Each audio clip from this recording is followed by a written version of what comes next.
And I'm a seeker, man. I was in pain and I'm searching and I'm like doing the fast to find answers. And I came out of that with no answers, more confused than ever, and eating meat again. It just started to make sense to me. It was like the exact next step for me from my journey of like doing so much physical work, like trying to solve everything in the physical with the diet, with the supplements, with the fasting, like with the grounding, with the sleeping on EMF tents and grounding sheets, and like so much trying to solve it physically. And he's talking about emotions and the soul and how this all ties in. Yes, people, welcome back to the podcast. Got another episode for you today. Before you do anything else, hit that subscribe button. It helps grow the channel. You know it does. An incredible amount of people who listen to the podcast and watch do not subscribe. So don't be one of those people. If you're finding this valuable, then please hit that subscribe button. It really helps me put more content on YouTube. So Tim Shieff is on the show. This has been long awaited for me. I've wanted to have a conversation with Tim for a couple of years now, following his journey for more than a few years and really getting a lot from his experience and how he navigates life. I feel he's one of the standalone people who speaks to a lot of his truth in such a way that is really impactful and important. I think that is success, when you are able to communicate your experience and not filter it for anyone in particular. So I think Tim's done a job of doing that in the online world for a long time. And I just really wanted to sit down and have a conversation with him. We talked for 2 hours and spent the day together, and I really spent the time with him to get to know him, and it was an absolute pleasure. I think he's a humble guy and he's doing his best, and as he says, he's a true seeker. So whatever he's doing, he is doing his best to speak the truth to what that is. So I hope you enjoy the podcast as much as I enjoyed recording it. Again, hit that subscribe button. Let's interact in the comments below. Shoot some questions, and me and Tim will no doubt get back to you. Appreciate your time. Thank you as always, and enjoy the episode with Tim Shieff. Yes, mate. Yes, Chris. Whew. Thanks for doing this, man. Hey, thanks for inviting me. It's been, I mean, we were kind of messaging for a few months, right? Uh-huh. It's been a while. And, Yeah, getting it in. I think you did a live, where the rope live, and I was like, you opened a podcast, getting you on the spot. Yeah, and I've been not open to them, and then what did I say? I said in a few months I will be when I'm settled or something. Yeah. Yeah. Are you settled? Yeah, I'd say just about. Yeah, just about. Uh-huh. Yeah. Nice. Well, yeah. Settled but not settled, for sure. You kind of somewhat don't want to be, do you? In a way. Yeah, I guess you always got to be striving for something, but yeah, I don't know. Striving, I think it's deep within us to strive. I think so, yeah. Yeah. I think it's programmed into us to want to progress at whatever it is. Yeah. Have a direction. Definitely. Somewhat. That kind of feeds into it. Yeah. Every time So I'm so excited for this conversation because people know who listen to the podcast and who know me. I've wanted to get you on for years, you know. You were one of the people that I maybe wrote down of like some of the people I want to chat to. And I never strived for guests that were like, you know, sought after or well established or some sort of measurement of success or had this amount of followers. It was never that. It was like the humans, the people that I want to spend time with. And that for me it's done well. I've never like not put out an episode, so I feel like I'm doing something well. But it's every time I would stumble across your page or you'd put out some content or I'd talk to someone about you, like you have similar people that I know, they'd say, yes, Tim's a special human. You know? Oh, well, how does that land when... Yeah, I don't know. That makes me feel emotional. I also want to reject it. Also, it feeds a part of me that I don't think is healthy, actually. Because I think that's something that I want to be seen as, right? I think a lot of us have that feeling.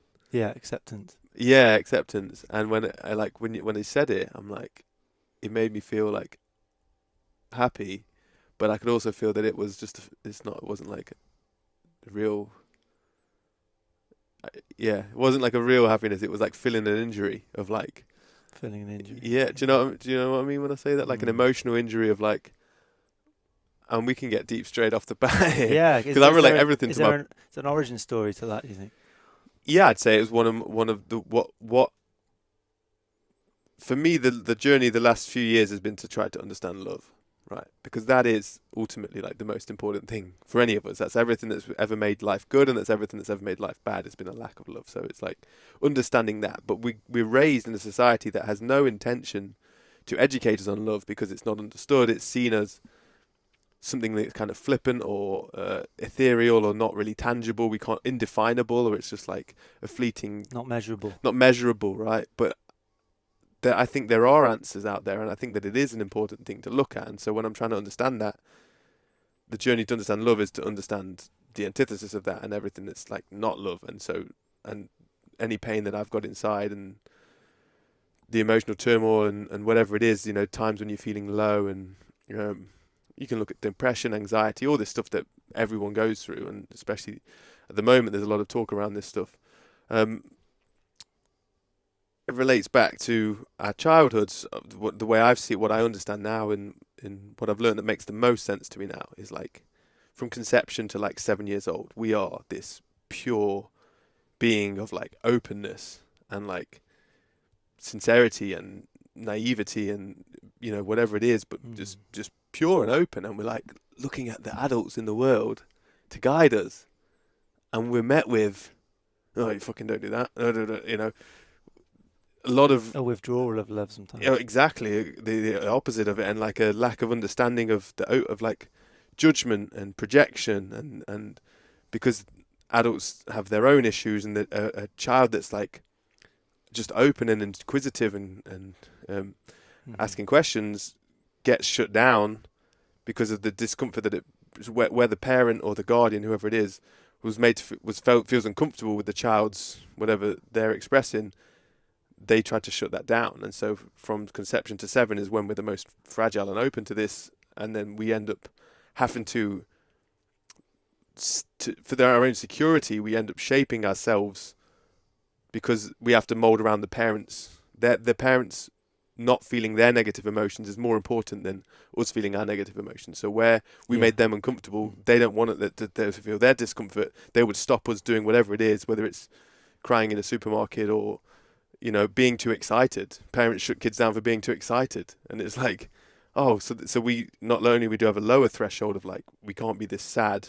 Stop being upset. You don't have a right. And the parent can be angry at the kid, but the kid can't be angry at the parent. So the parent will project anger, but if the kid ever tries to reflect it back, that's not allowed, right? And then there's a lower threshold. There's a happiness threshold as well. So for me, I recognize I was not allowed to enjoy. I don't allow myself to enjoy sometimes.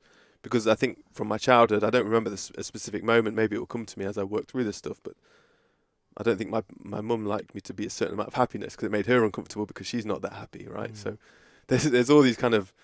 Yeah, it's tough saying, isn't it? But recognising it's so important to just point to it and not feel like you have to justify.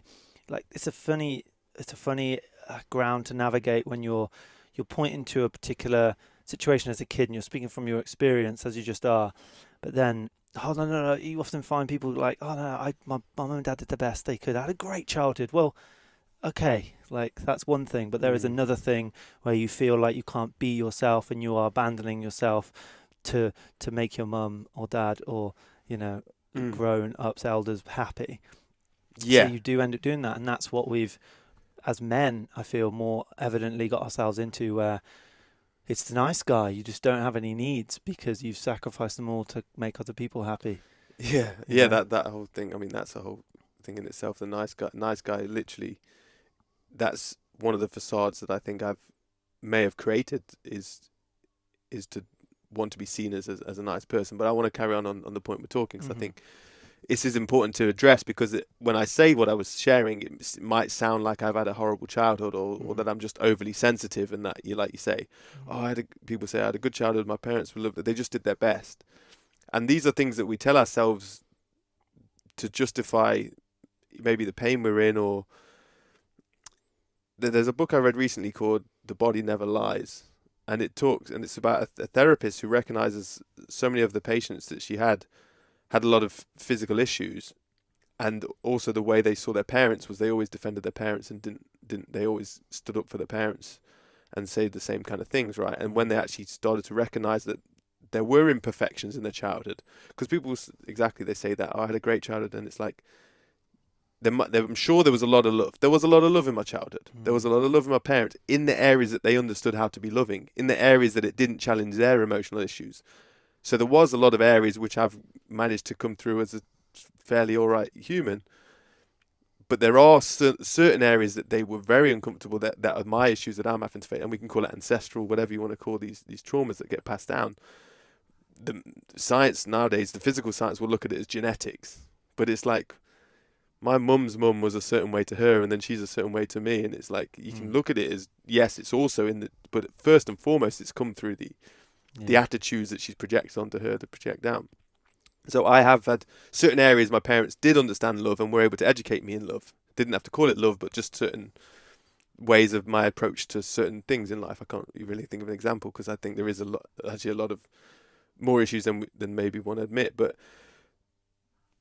where they didn't understand love, that's where the issues lie. And if you really want to grow in love, then it's not about, it's about undoing where the pain is. It's about the undoing rather than the doing, which is the quote Ido says relating to all sorts of stuff. But I think that it makes a lot of sense here. It's I think we're meant, like a child can be happy for no reason, and we can elevate to that. It's our natural state. It's a natural state. Yeah. And so then, okay, if that's our natural state, it's all the undoing of all the pain, all the blockages, and this is what it comes. Yeah, don't go looking for love. Remove everything that's blocking it. It's a beautiful quote. It makes total sense. Bruce Lipton talked about this on Wrong with the podcast, and he talked about it's not that we need to be happy. That's our natural state. There's just a lot of unhappiness out there. Yeah. So it's like addressing those things. Yeah, and so the question is then, how do we address it? And that's where, in the last 2 years, I feel like I've started to actually get answers on that, and they're not easy. It's not the easiest. It's the hardest path I've ever come across. But it's actual. It feels like it makes logical sense, and it's about. And this is why I feel like we're in this situation. Many of us are in the situation we're in the pain we're in, is because we were taught to suppress our emotions and distract ourselves from emotions and resist them at all costs. Because we had to in childhood, because when we expressed our emotions, our parents were uncomfortable.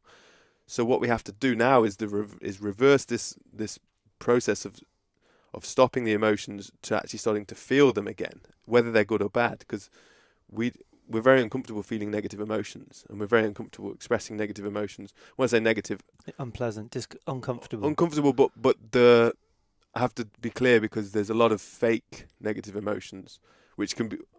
Maybe fakes. I try and avoid the language of like good and bad when it comes to things, or negative, positive, because I guess we have our own perception of what that even means. It is, but I think we can, and I think you're right, but I think when it comes to emotions, because it is like crying can actually feel really good, and it does feel therapeutic when you get into the right emotion, but to break through that, there can be a lot of fear blocking us, and it is somewhat, we can call it a negative emotion, but there's facade emotions. Like, if I stole a lollipop from like a 6-month-old child or a 1-year-old child, are they going to try and beat me up? Are they just going to just put their head down and start crying like that, right? Just express. They're not even going to be mad at me. They're just humble in that emotion. But at some stage, 1, 2, 3, 4 years old, they learn, if someone does something to you, you need to get them back. And this is where we stop being humble with our emotions. And then that expressing those emotions, which is like projecting anger at someone, is not the humble place that will work through the emotion, that will remove the block, as you say, towards love. These blocks, we need to remove them. The way to remove them is to feel the emotions, but the true root cause emotion, which is from the childhood stuff. But we've got so many layers of above that emotion. So we've got the root cause, the humble, like the grief, sad child. Then there's the angry child on top, and then there's the drinking coffee, alcohol, whatever, addictions that layer on top of that. So you've got addictions on top of emotions, and emotions on top of the true emotions. So we've got all these layers, and then society doesn't, I don't want to say society, it's all a collective of all of us, but it's like, we're not taught to express emotions. So we're taught to like, here, have this addiction, have a shopping addiction, have a sport addiction, have this. And they're seen as, not as addictions, but they're seen as okay.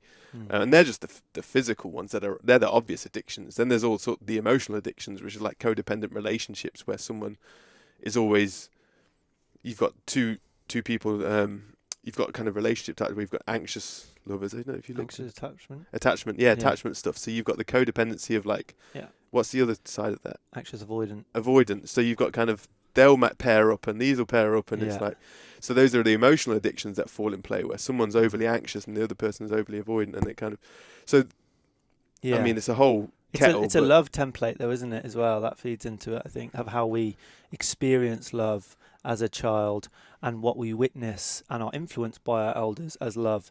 I've found this out. Yeah, definitely. I've found this out through the relationship book by the School of Life. Okay. I can't remember his name, but yeah, he talked about how what we witness as kids, we then go looking for in the world. Exactly. So it's the same as like, you see, have an avoidant father, you'll relate to that when someone comes your way who's also avoidant. So you'll be like, oh, I'm connected to this, but it might not be healthy, you know. Which brings us back to the very first point you said about when you said, people said special human, whatever. That's something from my childhood where I had my parents, if I can be very specific with it, my dad showed me the most love when I was successful in sport. So therefore, I strive to be seen of as a successful athlete because that's what I associate with love. That's how I associate Tim Shieff gets love, because if I do successful, if I score goals, if I do whatever, therefore my dad will be warm towards me because that's all he, you know, God bless him, he's got his own stuff. He was adopted, and so his heart shut down from a very young age. But everything in context, right? It's all in context. But but here's the thing, and this is what I don't want to do, and what many of us will do, is if I just justify my own pain by saying, well, he's got his problems, so then I just, okay. No, I need to, if I feel hurt about it, I need to feel hurt about it. You know? Comparing, I say this to people, like when you compare your pain to someone else's, it never works. It's not helpful to compare. Yeah. It's like justifying your life to someone living in the slums of, America, Central America, wherever. It's like, it is not going to be helpful for you. Yeah. It might be justifying your day, but in terms of that trauma and being able to see it in a new light, it's going to help you. But we do it with our parents a lot, and I think that's part, and this is what the book I mentioned, The Body Never Lies, the point that it was making was that the fourth commandment in the Bible rings all through society. Not directly, people don't relate to the fourth commandment, but it's honor your parents and you'll have a good life, or whatever it is like that. It literally tries to tell you that, right? So this is huge in the Eastern culture. I was going to say, imagine it's really bad for like Indian traditions where it's all about that family dynamic. Indian and then Chinese and everything is like honor. Japanese is like honoring their elders and stuff. And they are quite shut down emotionally in many directions, right? They're very internally focused, and there's a humility to it, but there's also a suppression to it and a lack of, because I believe we're all made to have maybe flamboyance. Not everyone's flamboyant, but like children are completely free and expressive, and they have a personality, and that personality slowly shrinkens, and we don't feel as much of our body as we get older. And I believe we're designed to have that, like an open, free personality. Not everyone's going to get on with everyone, but we're meant to have this. And so, that's so interesting. Sorry. It's all right. I noticed this in Cambodia. The average age in the country was like 24 because of the atrocities and all the kind of things that went on under the Khmer Rouge. And we lived there for like 6 months, and just there was what you're talking about. There's this youthful energy, this in the adults, in the kind of late 30s. The people that were there, they'd witnessed, and in their lifetime they'd gone through a horrible experiences, and they were free, compared to where they were. But there was that energy around it, and it was because they were, what I would say is, they were the somewhat elders, and they were kind of leading the way in that. And it was just all about love, and it just expressed through them, and they would hold hands, and they'd just be with each other, and there would be such a beautiful energy around like that kind of age group in that society. That sounds really nice. Yeah. They were just a bit more open and less shut down. Yeah, exactly. And judgmental of each other and all this stuff that we learn that we want to undo. And here's like, we can intellectually get this stuff, but it's getting it from there to there, which is the challenge, and that's where it has to happen emotionally, because it's like they are like, for them, it sounds like in Cambodia, like when they're like openly like holding hands and stuff like that, they're just living that free, and it's not just it's feeling based. Feeling based, yeah. Yeah. So what are some of the stuff you do day to day to work through this stuff? Or do you, when stuff comes up, because I imagine getting into relationships and there's beautiful mirrors there that teach you stuff, and hanging out with kids, you know, who ask questions and point in.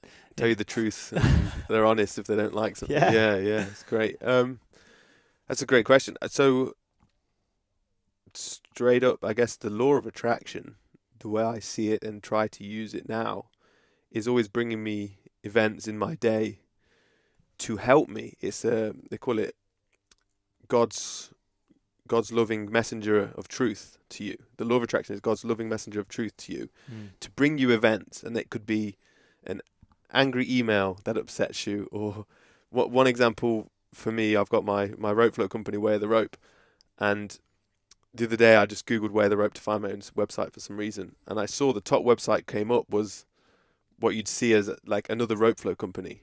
Was the first same name. They're not the same name, but they use our brand like as SEO. So it appeared as a Google ad. When you search for my brand, theirs was the number one search. Don't plug them. Don't say who it is. But they it's Octomoves, but I'm not. But I didn't want to say it because I don't want to seem. But anyway, they that really triggered me, right? Like, and that trigger's only coming from a scarcity place, because what does it matter? Like, if everything's abundant and you attract it anyway, reach out, collaborate. It's like, but I still had anger about that in me. So, and I was on Zoom to my friend Ed, and I said, Ed, I need to go away a second, and I muted it. And I've got some punching gloves, but I don't actually wear them. I grabbed them by the Velcro wrist.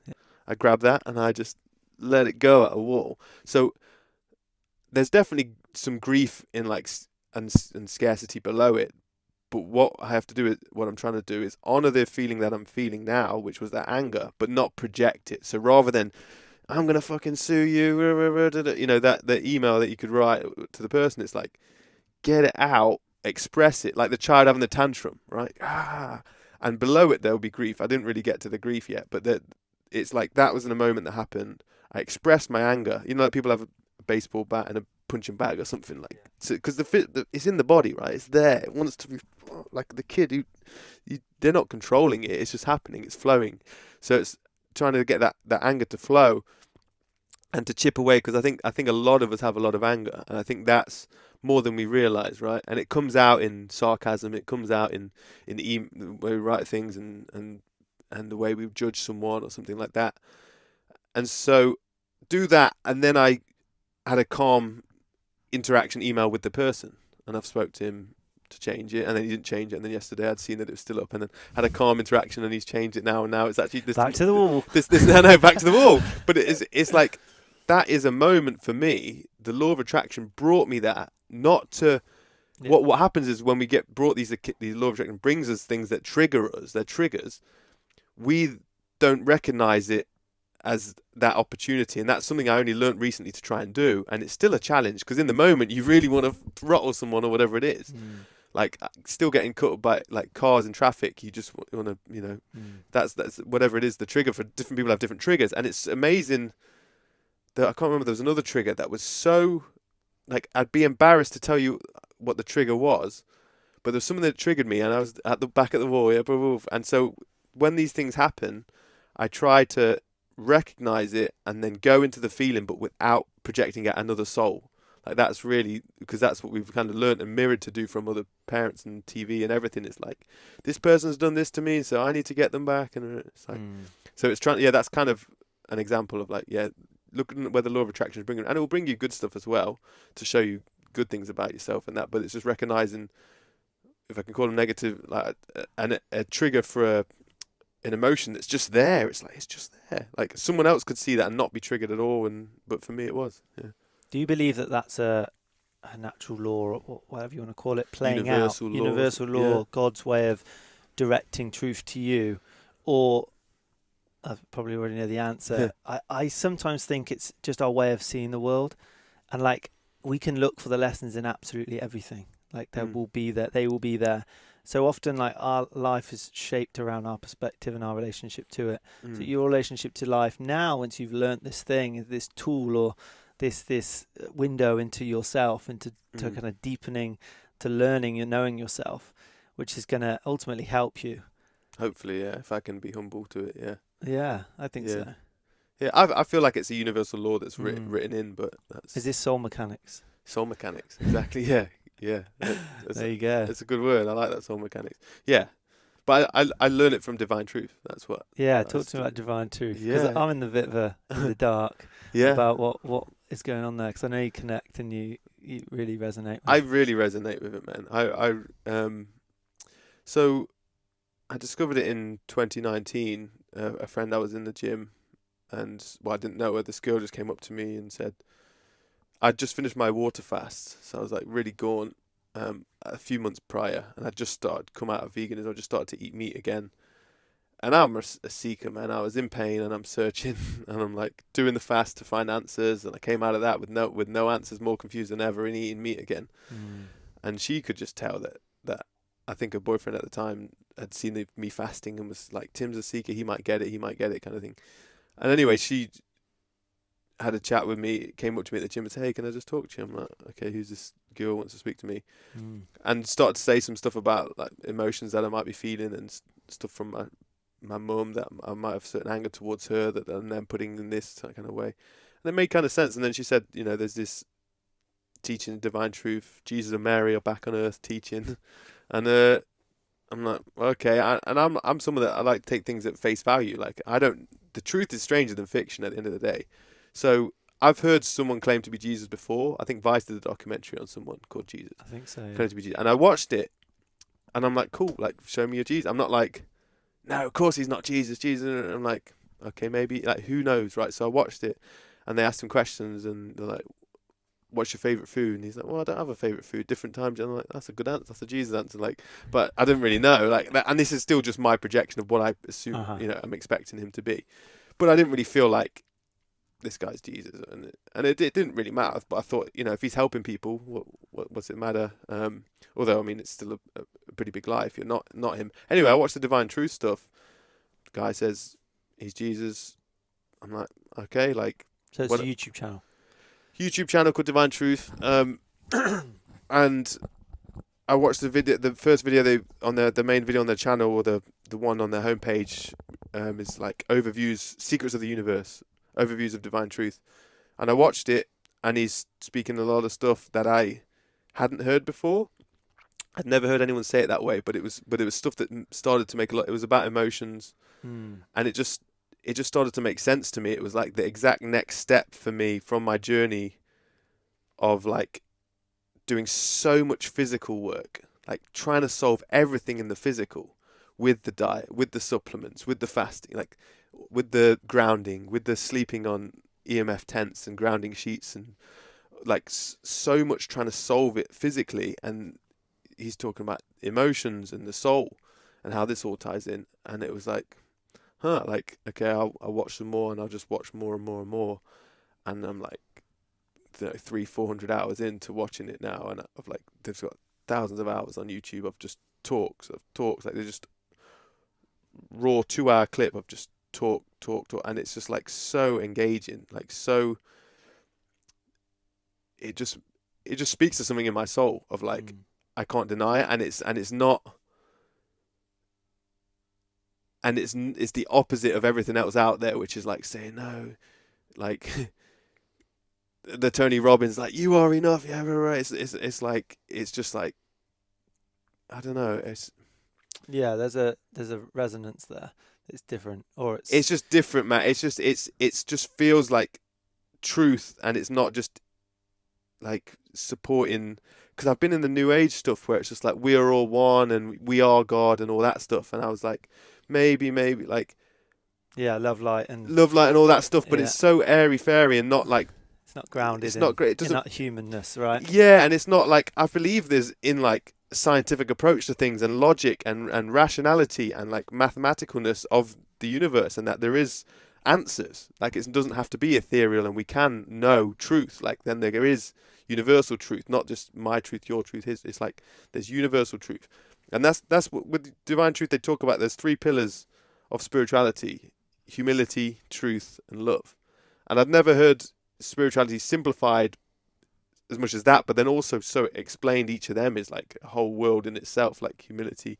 And humility is like the gateway to truth. Because if you're not humble, you're not open to hearing truth. Because if someone gives you something, you have a conversation about flat earth, but someone's already decided what it is, and I'm not saying it is or isn't, whatever, but if just to have that conversation, you have to have a certain humility to go, what do I not know already? Like, you know, to have that. And then you can go to open to truth. And then truth is always loving. And this is where there's a huge gulf in society, because we don't necessarily associate truth and love. And the way divine truth talk about, they are joined at the hip, like truth and love. Like the truth is always loving, but because we're just so live in a world of facade, we're not able to recognize that and that's just something that's become clearer to me. I'm not able to explain it myself in just this chat, but those are three pillars. And then truth, if you dive into truth itself, there's universal truth, which is like the laws of the universe, God's laws, however you want to see it, the law of attraction, law of compensation, which most people see as karma. You know, there's these things that like compensation. That's interesting. 'Cause I didn't think there was another word for karma. It's a very unique word, and that there's no other language that actually says it in that way.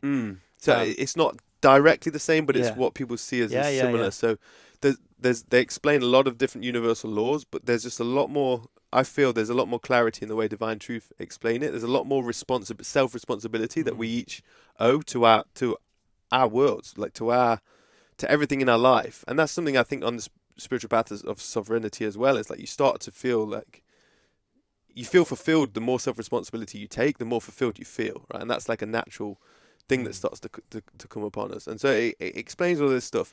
It gave a lot of clarity to like the new age stuff, that some of it was like true or close to true, and then it also helped me discard a lot of the stuff that just felt like a bit too airy anyway. And this also explains everything from like, you know, afterlife, why we dream, like where we go in the sleep state, the spirit body, to ghosts, aliens, and that doesn't like that. I remember you saying you talked to ghosts. You were saying you talked to spirits. Yeah. On one of your podcasts. Yeah. I'm intrigued about that. Yeah. I don't what that's like. But maybe first, I think it's interesting where you resonate with something. I was on a chat with a Hare Krishna the other day, and I want to get him on the pod because he'd arrived at so many conclusions through that, say, lens of reality, and learning through those teachings. It sounds similar. It's like, this is one way to arrive at similar conclusions about the earth, about the world, about self-responsibility, about truth, accountability, and just taking that radical responsibility and what that can do, what that does to your soul.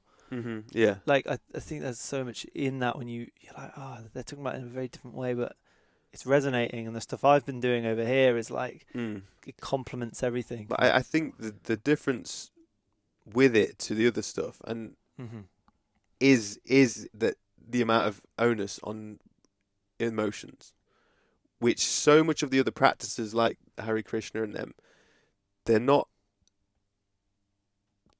focused on that childlike. And it says it's even in the Bible, because here's the thing, it clears up a lot of what's in the Bible, because I go to church, but I don't consider myself Christian.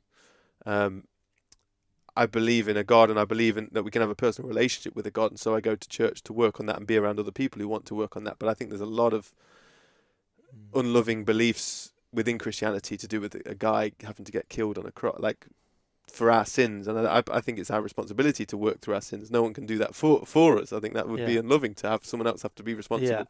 That kind of stuff. But I don't want to digress too far. But the onus on emotions, and that God made us, and this is what it says in the Bible, is you must first become like a child to enter the kingdom of heaven. And a lot of religions, and especially the Eastern traditional religions, there's a lot of denouncement of personality, with the ego, because originally the ego just means personality. And so because people are in pain, they reject emotion, good or bad, and then they end up meditating in a cave. And that, for me, just doesn't seem like a path to true happiness. That's like, it's the suppression of bad, and it's I just think we should have a full on like expressive personality and a passion and a real, there's something within each of our souls that is a drive to something we can contribute to the earth and to other people. And we talked about earlier, like a foot in both worlds. And so for me, it's like, this makes sense. It's like children are full on emotional beings. They live in a sea of emotion. They're flowing and flowing. And as adults, you don't see us flowing through emotions as freely as we could be. And so it's getting back to that state of that emotional, starting to remove the blockages that stop us feeling emotions, remove the negative emotions so that we feel more positivity in our life. Just naturally, we feel more love and joy in everything we're doing. And then we can, and that's the thing with all the other teachings. It's like, they're not clear on that, and they're not, if they do talk about it, there's no clear path with that. And that's what divine truth is. It's literally divine truth. It feels like it's the truth of the design of us. And it's simple, but it's not easy because of how complicated, and so many, everyone around you, society, culture, addictions, everything is built to help us avoid our own emotions because we don't want to feel the pain that's inside of it. Yeah. Well, it's also a good marketing strategy. It's a good way to sell people stuff. It's a good way in for companies to sell you things. True. Rather than it's free if you just have to cry at home. For sure. You can just rather than go shopping. Yeah. And being like, pull on that emotion. Buy these drugs, buy this course, buy this. Has that always made sense to you? That kind of, I guess, perspective on things, or was there a time in your life where you were outsourcing or that looking externally for that fulfillment rather than knowing it's all within you? I think intellectually from a young age I've always felt that, but I don't think I've always I don't think I live with that. I don't think that's truly I'm not like St. Francis of Assisi, just living with no belongings. But yeah, I think from a young age, late teens, early 20s, I felt pretty unfulfilled by material things. But it doesn't mean I still didn't have a drawing towards them. But in my heart, I kind of knew that it wasn't. Yeah. So just maybe wrapping up, concluding that divine truth stuff. Yeah. What's something tangible people can take away or go and look into or sit with? I mean, it's because it's a whole. It is a whole. It's not something you can just teach in a few minutes. I would recommend, if someone is interested, they've got a series on YouTube called Education in Love, and so if it is, from my perspective, the best education in love, and that's just out there, and it's for free on YouTube, and they're not asking for money or anything. It's just there, but because of who they say they are, 99% of people, and it's like if he didn't say who he believed himself to be, he would have millions of followers like Jordan Peterson or someone like that, Gabor Mate. Does he recognize that? Yeah, but the truth is the truth. Why? It's important. Everything else, the way I see him act, and there's just no other human like that human. So why? For me, it's I've watched enough to but for most people that are entering to look at divine truth, that's you don't know that he is, you don't know that he isn't. I don't know that he is, I don't know that he isn't. So let's just park that, right? And let's just focus on what else is being taught and see how that resonates. Do you know what I mean? Yeah, I feel like I did that with Liver King. Yeah. You don't know if he's natty, you don't know if he's not. You want to twist it up and go from serious to Liver King. I'd love to, you want to talk about Liver King? I don't know, maybe. You put out a podcast yesterday, didn't you? Yeah. That was good, man. I love it. And I love people that I enjoy listening to, just talking about those kind of current situations. There are windows of opportunity into understanding ourselves better and other people, like the Will Smith situation, something really hard hitting. I think the Liver King, I started talking about it to people and they're like, yeah, okay. I was like, it's like it represents something. It really represents something quite big. What? Just the lie, the fact that there's this. I mean, it's very American in that it's very extreme, very entertaining in certain situations, but it's just what it represents to come out and lie, and then keep doing what you're doing. and have no accountability for that. And it's up He's to, literally just like, I'm going to carry on. yeah. Right? Like, And someone put on his video like, how hard is it to do these things now that we all know?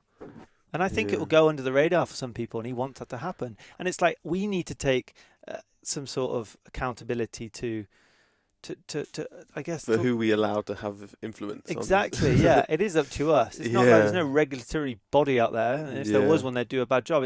It's up to us to like, just take what is useful about a situation like that. And is it, oh, I don't trust anyone now? It's like, no. There was a part of me that wanted to, and I think that says something about me. It's like a part of me that wanted to believe that this was like sunning your balls and like eating raw liver. Yeah, I don't care about his physique. Like that was nothing to me. But I saw him past that, and I was like, okay, this is a guy who, like, I believed in this kind of very extreme. And sure, it's not all like black and white, but there was a mission, and I kind of enjoyed.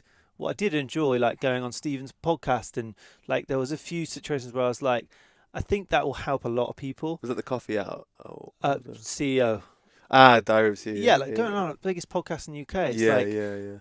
It's it's quite interesting just to lean into that. And there's this like extreme guy going around, and I get a lot of people don't have time for it, and probably people listen to podcasts like, why even talking about it? But I do just think it's a. No, I think it's a window, like you say, into like just who we put on a pedestal as a society and who we give influence, and how, and this is why like. Not to bring it back to the divine truth is like the opposite for me of that, and yet it would be seen as like they would be seen the other way around. Right. It's like we'll believe this guy, but we won't believe this guy. Do you know what I mean? Mm-hmm. So we'll believe this. It's like anyway, it was a huge lie, and it's like he will just. I've had people that just defend him and they're just like, well, he's being, he means well and stuff, and it's like. Lying is not loving. It's not love to the person. White lies, whatever it is, you lie to someone. It's like, because what, we can't handle it. If he means that apology was like you were talking to it's like the media. It's like the news. They never apologise for anything because they think we can't hold it or whatever excuse they'll come up with. But it felt like that was an apology to a child from a wounded adult. Yeah, it was. It was very empty, and the whole thing's just been a great advert for steroids. So it's like, why don't you flip it and just be like, these are the downstream effects of steroids, but you start lying about shit because it gets to your head, or who knows. But he just says like, I don't actually feel that, I wasn't feeling that good, and steroids made me feel better. It's like, so the whole time he's promoted supplements will make you look like me, be like me, and then literally in the lies saying, well, there's certain things in my life that didn't feel perfect, so I did steroids, and I do believe there's a time and a place for pharmacological intervention. It's like, it's just, but I mean, look at him from an emotional perspective. Like, do you see what I talked about in that video? Like, the trauma, like he's a little boy that wants people to love him. Like, he really wants people to love him, doesn't he? Like, you can see that. And get him. And get him. Yeah, and understand him. Yeah, that's what he wants. But he feels that he has to lie to do it, that he's not enough already, that he has to look a certain way. So there is some. Yeah, imagine if you come down and just said, look, I just want to be loved. I just want to be accepted. It would have how a much very more, different and that would be tone. humble, right? That would be humble. That would be the truth. That would be the truth. Yeah, and everyone would be a bit more forgiving. And then we could have conversations about, he needs a therapist, the right kind of therapist, because there's a lot of, good and bad. But he needs to put that $12,000 a month to therapy, not to steroids. Yeah, man, it makes me emotional thinking about it because it's like my heart does feel for this kind of character who really bought into this. He bought into himself. He was kind of kidding himself, and we all do it. We all do it to some extent. And I think it did happen like a rocket ship, and once he lied once, that's what lies do, right? Pinocchio's nose, like it just it grows and becomes more obvious and more obvious until like it just comes out in the end, doesn't it? Yeah. And that's what happened for him. And someone reckons that he might even have like a steroid treatment center, like who might promote that next, like open like recovering steroid users therapy. That would be yeah. He'd be playing chess with us at that point. I think it's just understanding who's speaking authenticity and truth, right? It's not it's a language beyond words in a way. It's soul to soul. Yeah. And so the more we connect with our soul, the more you're able to feel what he Mm. means rather than hear what he's saying. Because we're taught to just hear, right? Feel Because what he means rather than hear what he's saying. do you know what I mean? Like when I couldn't fully tell that he was lying, but I wasn't necessarily looking for him to lying. Now I've watched stuff back, like him talk about ab implants, and I think, and he's denied the ab implants, and now I don't believe him. But also he has just clearly lied about other stuff. So now when I'm hearing him say it, and I know the lie about the steroids, I'm like, actually, I feel like that's the same lie. Like he's got ab implants, which is crazy that like people get ab implants. Like what are we talking about? Yeah. But yeah, you can. The more sensitive you become, and I'm not that good at it, but I feel like I've got. It's not something you can. This is like the universe school, not like something you can learn. It's like the more you become sensitive to your feelings, the more you can sense other people's feelings. For sure. You know, and you slowly must have grown in that anyway. Yeah, it's interesting. I have this with like public speaking, or I think there's room for like that being quite an alien environment, and it's speaking in front of large audiences, it can be quite alien, and like you're not used to it, so there's like just a difference there. But that's one thing. The other thing is like not knowing yourself, not things things when they just flow, they're just coming out word for word, and you don't really have to think too much. You just because you've lived it, you've experienced it, and it's just coming through that rather than intellectualizing. This makes sense, so I'll just remember that and I'll relay that, and there's a difference there. And I notice when I'm like holding space in front of people, if there's things aren't flowing, I'm like, okay, more work needs to be done there, or like what am I it's such a like I sat in ceremony the other day, and loads came up about that of like finding your voice, finding who you are. And for me it's been a big lesson when I'm in those situations and I'm speaking and it's not flowing, and I'm like, what's this telling me about myself? There's be a fear or something. Yeah, exactly. And it might not be that you don't know yourself, it's actually that you fear the judgment or the not being accepted from those people. There's an emotion that's stopping you feeling, allowing yourself to flow. Yeah. How's that for you? What does holding space for you feel like? And how do you kind of what's your intention going into like holding space into? I'd like to talk about your retreat as well, because I feel from again my perception of online world, something shifted for you in that. I don't know, tell me if I'm wrong, but it felt like there was a different energy, and there was a shift in something. I can't put a finger on it. I think I've been trying to do emotional processing work, and I think before you go into just doing more whenever it comes up, like with when the law of attraction bring me some stuff, and I went through some pretty big stuff like literally the week before, and I felt I was in quite even putting on a retreat was a shift, because my two fears of putting on retreat were like venue and food. So I found a venue and I hired someone to do the food, and I was like, oh, it wasn't that hard. Like, it's funny what fears stop us doing, right? But anyway, the timing was perfect. I had the right stuff to teach as well, because if it was a year before, it wouldn't have been what it was. And I feel like I feel grounded in what I'm teaching now, physically and mentally, emotionally. I feel more grounded than I've ever been. I'm more sure of what it is, whereas before it was like I've been journeying and trying all these different things. Now I feel like I'm starting to anchor myself to some real solid foundations. And I'd gone through some pretty heavy emotions the week before the actual retreat event, and so I felt like I was in quite a soft place on that weekend of like those 4 days, and so I was able to bring like some of the best that I've been as an adult. And my friend Bex called me when I was on my way down randomly, but she was just like, just ask yourself how you can love them each day, love the people that choose to come each day. And so to try and have that intention, and that's still like, I did okay for Tim, for who Tim is now. Like, there's still like to actually love people. Like, I'm still aware of the gulf of like how much more open-hearted I can become. The scope for that to grow, But for I feel like I'd made a nice shift before that, and I came into that weekend in an all right place to love the people that were there to the best of where my abilities at now, and hopefully that can continue to grow. But it's funny that so you were able to recognize that or feel that from me. Was that from the video, from me talking in the video, or just from what you witnessed? Yeah, I think it was a combination of things. So how kind of maybe quick it happened. I don't it know. did kind of happen. It just kind of came together. It did just come together, yeah.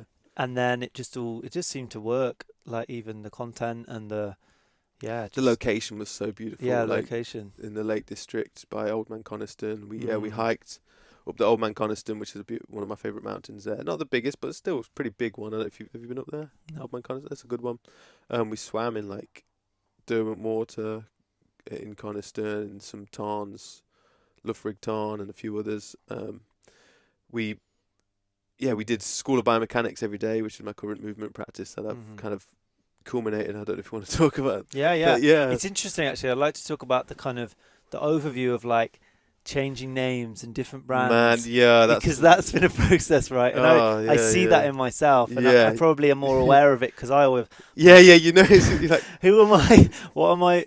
Well, who am I again? Like body mind practice. Does that even represent anything? Not really. I'm like, just call yourself by your name. You get that struggle, right? Of like wanting to be sure of your brand name. But you're like talking about like all the facets that you represent and who you are and what you enjoy just now. That may change in 2 months or a year. It has changed. Like, and you're trying to figure this all out and you're trying you're trying to like put it into a succinct business. Yeah. And it's like that's probably not even possible to do that. But you have to then you look at the best ones that do it. It's like, well, I mean, you've got examples like Body Mind Coach, Joe Wicks. Is that no? Oh yeah. What's he? Body Coach. Body Coach. Simple that. Body Coach. But if you got a small following, it might look really average. But when you've got a big following, it looks clean. It's funny, you know. But then you've got like more plates, more days, which is like ridiculous. It's a stupid name, but never change it. Never change. Do you know what I mean? It works for him now, and that's who he is. He's got a big following. It's just who he is. He doesn't second guess it. It stops. How much should you not representing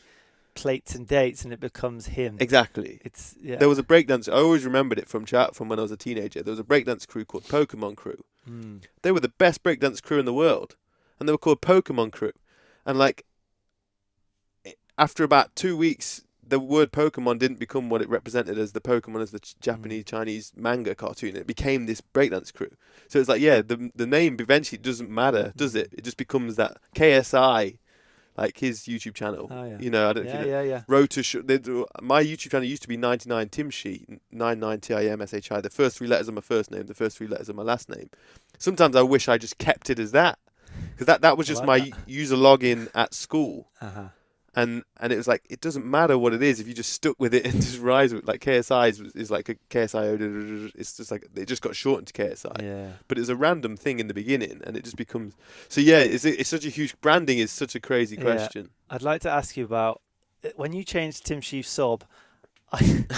This literally came at the same time as the crying video. Yeah, someone said that. No one said it. But I was so open. I thought I'm just gonna meme myself and just like be like whatever. So you were aware of it. I was aware of it. I thought fuck it, let them have it. Like. So what was happening in that video? Because I like resonate. I cried when I watched the video. No way. I cried my eyes out in my kitchen, and I'd not spent time listening to that song, or even knowing. And I had my own perception of it. Because since then I did a bit of research, and there's stuff that. We all project into music our own shit, and they might be talking about something very different. Yeah. But what was in your experience? How did that come about? And what was the energy behind let's film in this? Turn on the camera. Yeah. So just to be clear, I've put a video on my YouTube, and it's about just 2 minutes long or something, and I'd just been listening to Kate Bush running up that hill, and I was crying, and I decided to turn the camera on and film. And I put it on my YouTube, which there's so many different things to dive into on that. So the song I'd heard years ago, and it was like I kind of liked it, but I'd let it go and moved on. And then it became into mainstream notoriety again because of Stranger Things, which I don't watch. But then I watched. I heard an interview with Kate Bush, and I'm always interested in like what things become memes and things become popular in society. And I started listening to it again, and it just had a deeper meaning than when I first heard it. And because I'm doing this emotional process and work, and I have a lot of anger towards my mum because of how I don't know, controlling or whatever. I don't fully understand it at the moment, but I know I feel anger. Sometimes I'll be in a room with her and I just feel anger, and I don't. And it's just such a weird thing to just feel it, and you're like, and it's just you feel mean or whatever. Anyway, but that ends up being how I view the whole female side of the world in a way, in like a deep subconscious soul way. Is like how I feel towards my mum is how I feel towards women. So I've trying to recognize this and work through a lot of my projections at women that they're there to kind of serve me or to work for me or to be used by me, whatever it is. And then in the lyrics, I don't know if you remember it, she says, well, the song is about the man and the woman swapping places just so that the man could feel what it's like to be a woman just for a day. If only could make a deal with God, tell him to swap our places. Keep running. Yeah, basically just saying. But she's not like angry at the man. You know, like a lot of the modern songs, Taylor Swift, Rihanna, Beyonce or something, and it's just like this overly, they think it's like female power, but it's just like arrogant, screw the man, like if you don't remember. It's very masculine. It's, yeah, the female it's thing's like taking back control. But it's not even real masculine, but it's like, it's the injured masculine. Sure, yeah. Sure. What they think is masculine, they've tried to become that, isn't it? Yeah, potentially. Well, I just think in that it's very active, very doing, very taking, very like taking back control, or really like bitch boss kind of situation. Yeah. And that's, for me, that's the energy of like masculine. Feminine would be more, okay, humble. Let's sit with this and let's ask you a question. Or it's like.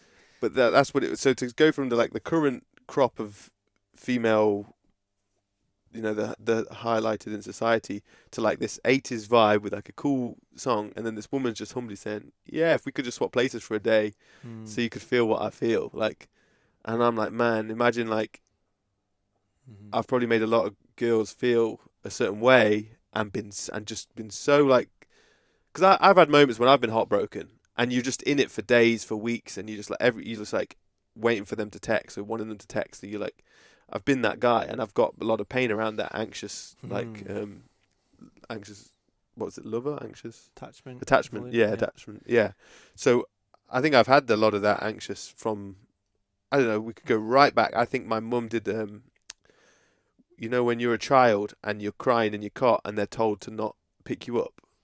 Yeah, that stuff still happening. Yeah, still. So I think I've had a lot of that, and this Gabor Mate talks about this stuff really well as well. So if anyone wants deeper on that, but I think I had that when my mum would put me in my room in a cot, and I'd be crying, and she was told by the doctor to just shut the door and leave me and let me cry myself out. So I think I've got a lot of some of that trauma, which made me become anxious in relationships, and because I've been then hurt, I've then become avoidant in relationships. So it swung me the other way, and I mean that's maybe a lot of intellectualization, but essentially I think I've just maybe used a lot of women, and then you know, just forgot about them, got on with my days, my weeks, and they might have been like, what happened there? He just used me, kind of thing, and it made them feel a certain way. And I think I was just starting to see that, just get a glimpse of like the and maybe feel a little bit of remorse for what I'd done, and then filming it yourself and filming yourself crying and putting it on YouTube is a whole another question, right? Because then it's like, it's one thing to feel it, and again, my friend Bex had said, you know, maybe document your journey of trying to work through this stuff, and she wasn't saying it to like put it on YouTube or anything like that. It was just like an innocent, like, you know, maybe document it. It could help other men out, maybe, you know, if you made piece something together over different moments. So I just flicked the camera on to potentially capture for a potential documentary that, you know, I wasn't intending to, but just why not try? You've got to start with one clip, right? And so I filmed, and I thought as soon as I turned the camera on, I would stop crying, because there's a lot of times when you're working through emotions, and you're like, I could share it, it could help people, but if I turn the camera on, it would ruin the purity. It's like a pure moment, right? When you're in your emotions and you're feeling it, it's pure. I thought when I turned the camera on, I would stop, which is maybe a healthy thing, maybe not. But I carried on crying. And for me, that showed me that it was actually deeper than I even thought, because I thought that would stop me. Do you know what I mean? Like, and because I carried on, I got the clip, and then I was like, you know, I've turned it off, carried on feeling, and then I was like, maybe I just put it out. And I thought, because it's, I don't know. It's experiment. Experiment, yeah, that's exactly it. It's experiment. It is. I'm scared to put it out, Yeah. but I also like to lean into that fear a little bit. Yeah. But there might also be there might be attention injuries that I want attention for. Maybe I don't recognize that, but maybe there's other stuff that I'm not. Yeah, you're open to it. I'm open to it. Yeah. So whatever the reason, I think as long as you're honest about that. Yeah. It's like we all do it to some degree. Yeah. We do, like relationship with social media, like I'm just figuring this stuff out. Like I don't pretend to know. I don't pretend to know what I'm doing, but I'm showing up in the way I think is in like integrity and in my truth. Like, yeah, in a year's time I look back and be like, okay, maybe that wasn't the right decision to make. But if I'm constantly doing that year on year, then I'm moving in the right direction. You are moving in the right direction. Yeah. And I know it doesn't look good to like be crying to some 80s song, but also that's the challenge, right? If we can all break through those barriers of like being open to cry a bit more in front of each other and stuff, it's like, I don't know. So I just being crying and naked in front of each other, I think is the one. yeah. That's the level that is. Yeah. That could really release a lot of stuff. Yeah. Yeah. What is your relationship like with social media? Are you navigating it? Well, I mean, good to go back to that question. I've got like 4 Instagram accounts. I've got like 8. Have you really? Yeah, it's ridiculous. Wow, yeah. Because I'm like trying to, because I think niche is where it's at, or like compartmental, like because you can collaborate with each and it have a clear image for vision for each one. But then it also just makes things like sometimes you feel so drained by it. But I feel like I'm actually in one of the healthiest places I've been at the moment. Yeah. With it, and that might mean that it's the least healthy. I might just be telling myself that that made you snot because you know what I mean. When you think it's good, it might be the worst. But I've got because I've got Way of the Rope, and everyone's like, that's a solid branding. Like just then the School of Biomechanics is like, because the rope flow is such a beautiful practice, but it's not everything. Like I wanted more biomechanics and other movement and kettlebells and Swiss balls. So then I started School of Biomechanics. Then Tim Shieff, someone did recommend me. They were just like, just make Tim Shieff. People don't care about a rope in the pocket. They want Tim Shieff in the pocket kind of thing. And it's that kind of, maybe like. Yeah, but one day you might Wear the Rope, you know? Yeah, as a brand. It's a business. It's true, yeah. There is an advantage of being somewhat detached from it being you, because you can't sell you. No, but I'm very much entwined, but I guess you could play it out. Well, you could at least get someone on board and it'd be a collaboration. True, yeah. So there are. It's just the dance of life. It is, and then I'm looking at like, I was very addicted to like UFC and like MMA, which I know is. You talk about that and how you actually tapered or like was really aware of like what, say, news, media, entertainment you're actually consuming. What impact that can have on you, whether it's dark movies or pornography or UFC. Yeah, you know. Yeah, I think that's definitely something. The nourishment we get there, but UFC, it's like a weird fascination, and it probably my injury. I think it's a big dad thing. Like people that fight. I think Paul Chek talked about like male like boxers. I don't know if he said 95% of them all have like dad issues, and like so they're like. On in a soul level, they're fighting their dad in that ring, you know. It's like, so when you're supporting this, and it's huge around sport, it's like the father-son sport relationship, going to the match with your dad and being the. So you're supporting it. Yeah, so even in watching it, I'm supporting it, like you know. And so I was trying to step that back, and I ended up because if you don't deal with the emotional reason for the addiction, it gets replaced with something else, right? Because every physical addiction has an emotional root. Yeah, that's why you see people go from cocaine addictions to cold water addictions, or to cacao. From yoga to CrossFit, man. I've done like that from like different sport, from cycling, like hill cycling to exactly, all those examples. So when I stopped watching as much UFC, like MMA fighting and morning combat and all these blogs, because there's so much content on it weekly now that I'd, like every evening or in the day I'd get my food and watch it swapped to like an entrepreneurial YouTube. So it's like Alex Hormozy, I don't know if you know him, and like Sam Ovens, and I just started to watch entrepreneurial stuff. And anyway, business got better. It helped the business, but then it's like it didn't feel more fulfilling because it was still like following this. When we talk about love, it's like there's a loving way to do everything, and societies where we're missing in love in all these areas it's like our approach to business is still not a loving approach. I don't know if you know Charles Eisenstein, Sacred Economics. Mm-hmm. I've not gone too deep into his stuff, but we were talking, I'm reading Mark Boyle's book, Moneyless Man Who Lived Without Money, and another one about without technology. And I'm just kind of starting to experiment with an alternative approach to money and business. And I've dabbled with like pay what you feel on my website with selling the ropes and the courses. So people can choose the price, but I capped it at like 50% so they couldn't pay less, which is still a fair. But if someone could just go online and press 0 and get a product arrive at their door, like people might take advantage of that. But that's also my law of attraction, because you also could attract people that will pay you double or something. You know, it's like it's what's your belief, what's your true soul's where's it coming from? Confidence and faith in So it's a chance with business to play with those beliefs, and we have as a society, have huge issues around money, and like around business ethics because of injuries around money and like how much.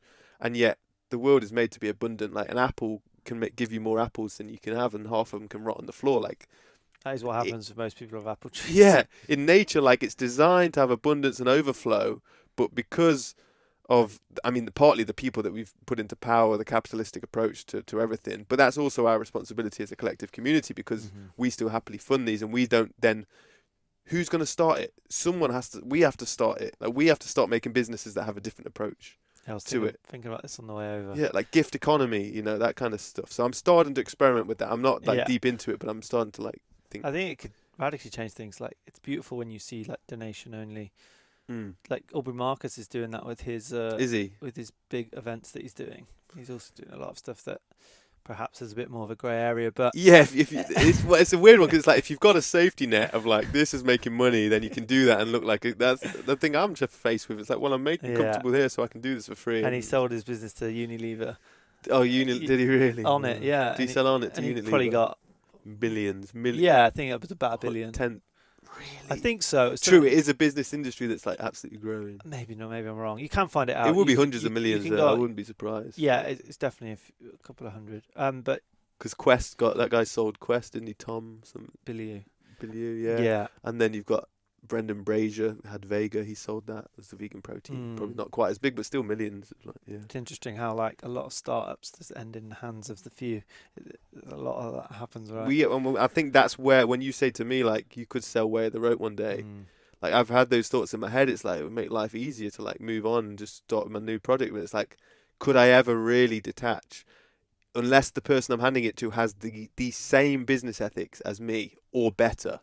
And I'm not saying I've got good business ethics. Yeah, or but maybe if they've got worse business ethics and you're going to pass on your brand, that's just or maybe you say you fundraise and get people to share in who believe in the already product. That's not a bad way to do it. Yeah, but I don't know. It's still. I think there are ways. I think you align with that. I've heard you say a few times how creative we are, and that is something that's so beautiful about our human. We are so creative. I mean, that's the energy we want to tap into. Is we can create. Like driving around the fields on the way here, I was like, there's so much abundance, but there's just something we're not doing, and it's just around food. Like there should be overflowing food of fields should be pouring out food. There's a way to do it. There's a way that we're missing. It's chemical warfare out there for farmers, right? It's slave labor and chemical warfare, and it's a food system that's so it's failing us as a collective. Right? We know it. But it's how much is intentional, like built into the system, isn't it? Well, that's where the conspiracy theories creep in, right? Because it's like scarcity drives demand, right? Yeah. Absolutely. But we've allowed the people to be in power because we're choosing people based off of fear and not on love. Like, I mean, we're not choosing them, but there's still a level of allowance that we're, because, until people value love over fear, because people can say they do intellectually, but I don't think many of us do, actually. What are you doing when you go back home and you're sat at home, and what are you doing? What are you consuming? What are you watching? Are you participating? This is another thing. It's like, are we participating or are we consuming? Like those two different energies of whether it's our food. It's a huge question. Yeah. Like, consuming, participating, creating. Are we participating in that food system? No, we're not. I'm not. Yeah. I'm buying food and just consuming it. I support Riverford. I'm like the top end of like still consume it. Do you know what I mean? It's Yeah. like I'm not entered that fishbowl of growing my own. Yeah. It's Is like, that important to you? Is that what something you're thinking about moving into? yes and no. Like I've got friends started a good movement in Derby, down to Earth Derby. Shout out Jamie. Like where they got people, like young people, to get into allotments, and I think that's Is a great. that the shop you went in? They're kind of in like a industrial unit, and they have fruit and veg. No, No? that was where I worked in Bristol actually. Uh-huh. That was cool though, Trisha's shop. But I dabble in it, and then I'm not sure like how much is just like fear or just lack of commitment, and how much is just not my soul's purpose, and how I'm just like Yeah. like maybe I'm here to just do the body stuff. Yeah. And then even that, like, because this is what I'm starting to try and do, is put on free workshops in Derby for Wear the Rope. Anyone can travel to.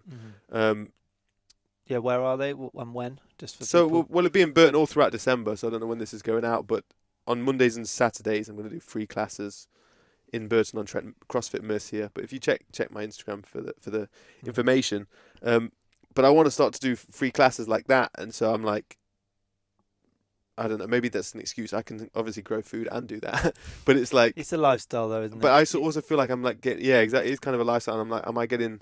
Do I feel guilt? Is guilt making me want to do this stuff rather than like a love to want to understand it, or is I don't know. I don't understand myself, to be honest. Being honest, I don't understand myself. I don't know myself enough. But anyway, I buy from Riverford because I know it's like mostly British, and then it's organic, and there's no plastic, and they're really good for that stuff. But I mean, I'm obviously in a position where I'm able to do that. Not everyone can do that.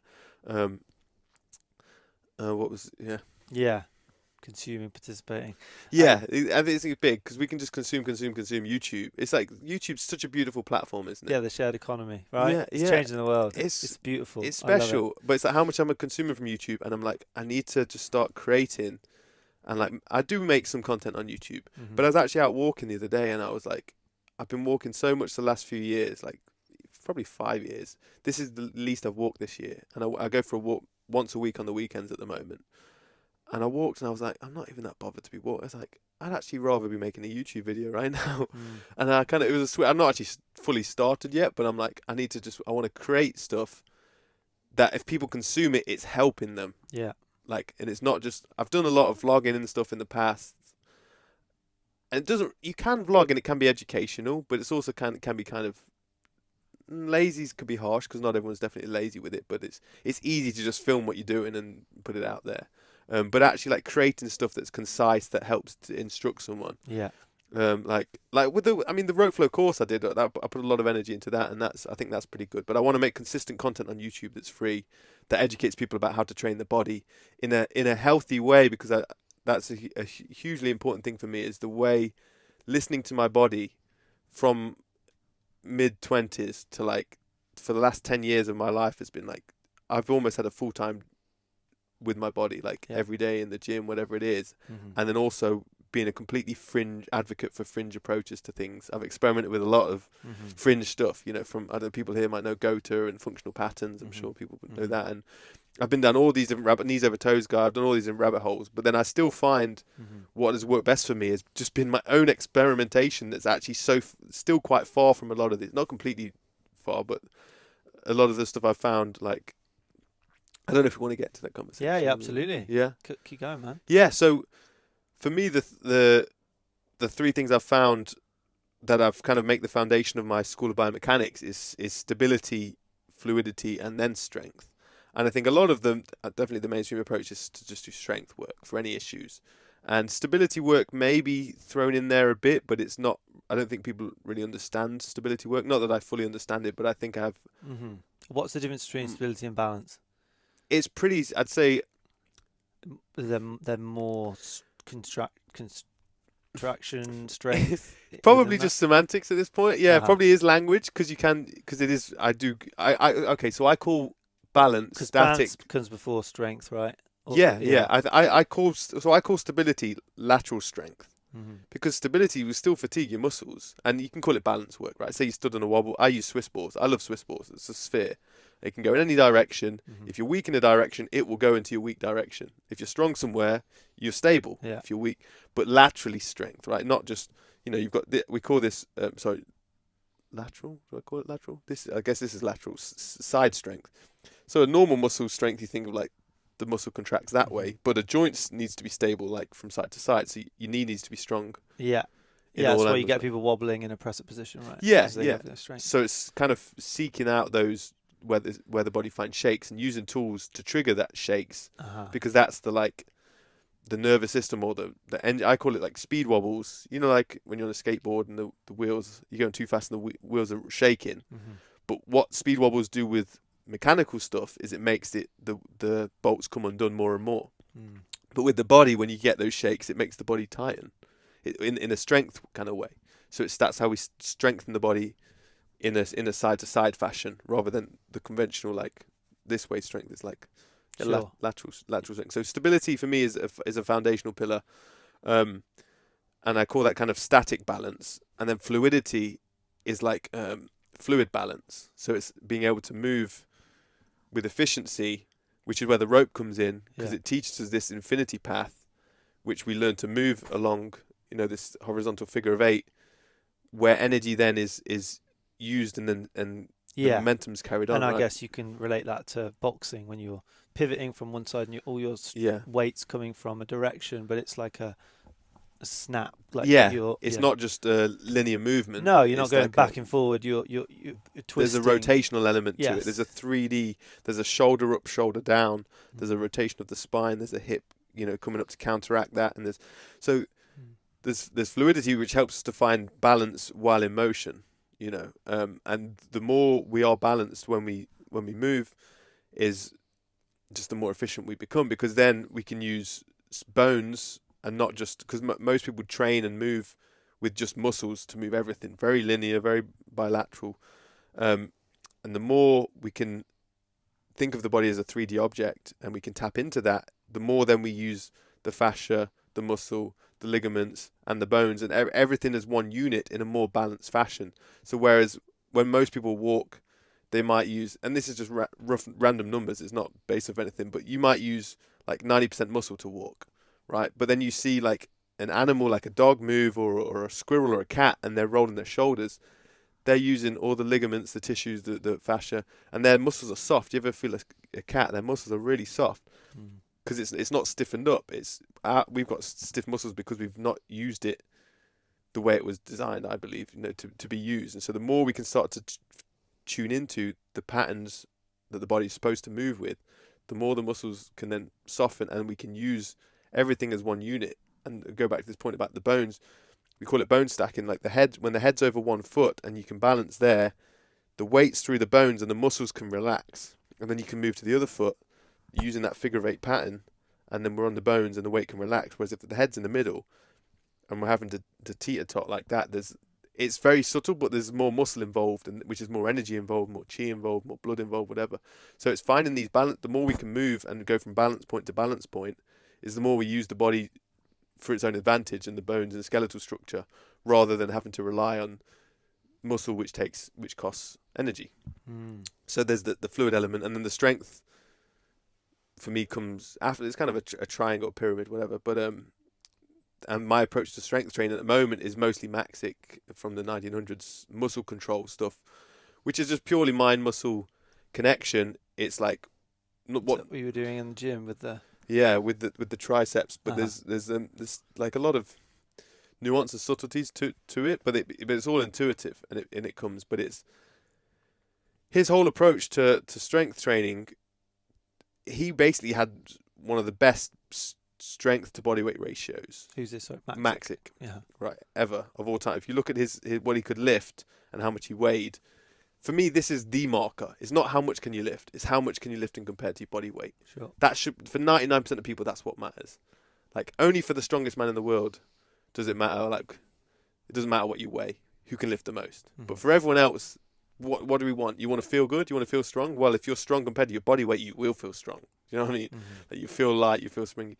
So he was born in the 1900s in Germany, had rickets.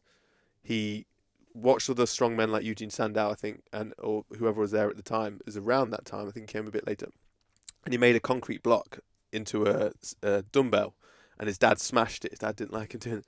So then he didn't have anything to work with. He was just in his bedroom, and he would just practice squeezing his muscles, contracting his muscles, and he healed himself from rickets, became strong, ended up joining a gym when he was old enough, and he was allowed to, and he was in the lightweight division, and he outlifted the heavyweights at the gym because he had such a good mind. All his training he ever did from his childhood was at home, getting that mind-muscle connection. Can I contract that muscle? And then he got to a point where he was like, okay, I feel like I can get stronger. How do I get stronger? Okay, when I contract, say, my bicep, can I relax every other muscle around it? So it becomes precision muscle control. So it's not just, if you tense your bicep, people squeeze, the shoulders involved, the tricep, the forearms involved. Can you squeeze just the bicep? You can try it now if you want. So squeeze the bicep when you just like go everything, and then squeeze it where you try and like, can I switch the shoulder off? Oh, that can relax a little. Even if it's just 2% more, can I relax the tricep just a little bit? Can I relax the forearm, but keep the bicep on? Yeah. Can I relax the lat? Is the lat involved? So it's this precision of muscle control. It's like it's like an instrument when you play the guitar. Do you just put your fingers over all the things and strum, or do you like precisely press the right ones and let off the other ones and strum? It's the same with the bottle. So he practiced this muscle control where he could turn muscles on and relax the other muscles around it, and he noticed that made him like even stronger than he was before. Because you think if someone's doing a squat and they just squeeze all of their legs to lift up, well, some of the muscles are antithesis muscles, are working, antagonistic muscles working against you lifting up. So he would be able to switch off the muscles working against the muscles that drive it and just focus on the muscles that drive it. Yeah. So it becomes like a chord then, like on the guitar, an instrument. It's like the notes that play together. So it's like you do a deadlift. It's like it's like a hamstring. Like I call it hamstring major or something. There's like other muscles involved, but the hamstring's the main one that's involved. Or a squat, There's a bit of that in yoga where you're relaxing and contracting the opposite. Yeah. I talked to Felix about it, and he was saying that is a lot. There is that. So, but it's just mindful. We call it that, but it's like paying attention and just really feeling into the subtleties. Really feeling in, and having not even in, just stood on two legs, and so there's no weight in the hand, and it's just you can close your eyes. And he said you only use a mirror to check the contraction, but not to because otherwise your mind's going to be in the mirror and not inside. So I've been exploring a lot of that at the moment. That's not like, I think you then can do.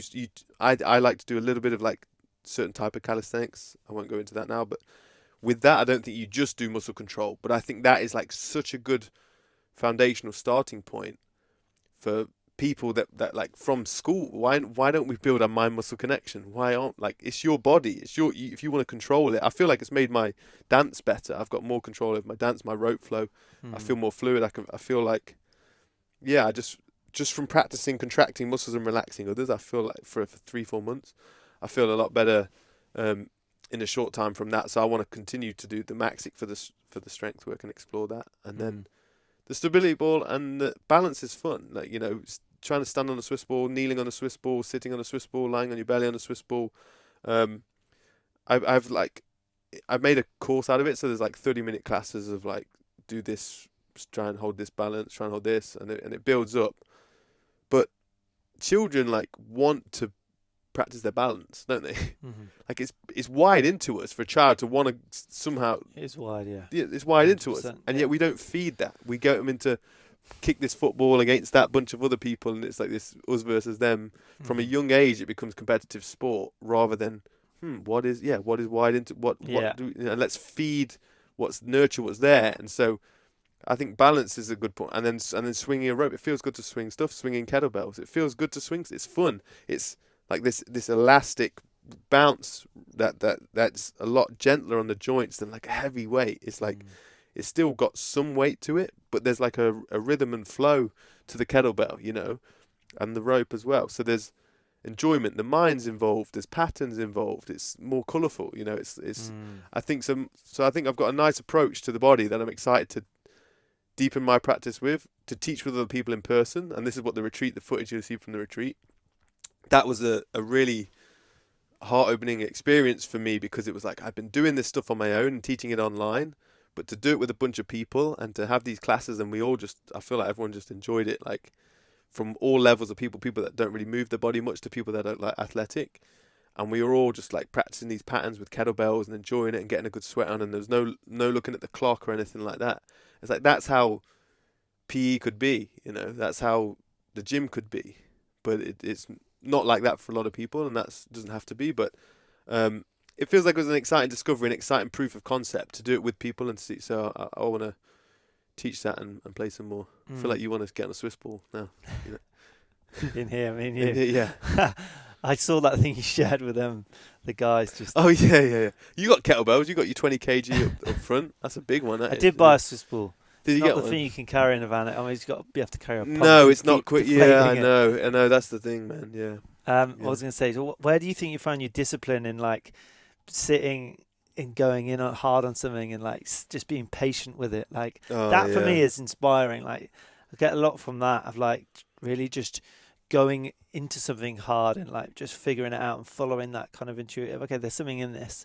Yeah. Like you're obviously getting feedback and your body's feeling different, so that's like motivation to even go a bit further. Or is it? Tell me if it's if it's just that I want to help people, and I see the gym situation, and I see people doing movement in a way that's actually more detrimental to their health and their bodies. Do you want me to give the Liver King answer or the People are suffering, and I really care about them. So yeah, I created a system where you can pay me money, and you will feel better in yourself. No, it feels like it's my own passion, but I feel like where your purpose is, and like I do love it when I teach people and I teach children, and they connect with it. I feel like really fulfilled after that, and I don't know if I think that's healthy, you know. It's definitely healthy, and that's why I do this as well, so we can do it more. Yeah. There's no harm in getting, like, there's no selfless good deeds. Like, you do a good deed, you feel fucking great. Yeah. Because you're helping people. Yeah. And I think... karmically wired, isn't it? Like yeah, that man. That's the one of those things as well. Positive compensation. Yes. It's like, yeah, no, I do love it. I do question, like, I remember I used to love drawing Sonic, and I don't know if it was my parent or someone made fun of it once, and I never drew since, and I thought I was a bad drawer. And you know how these things get wired in us from childhood.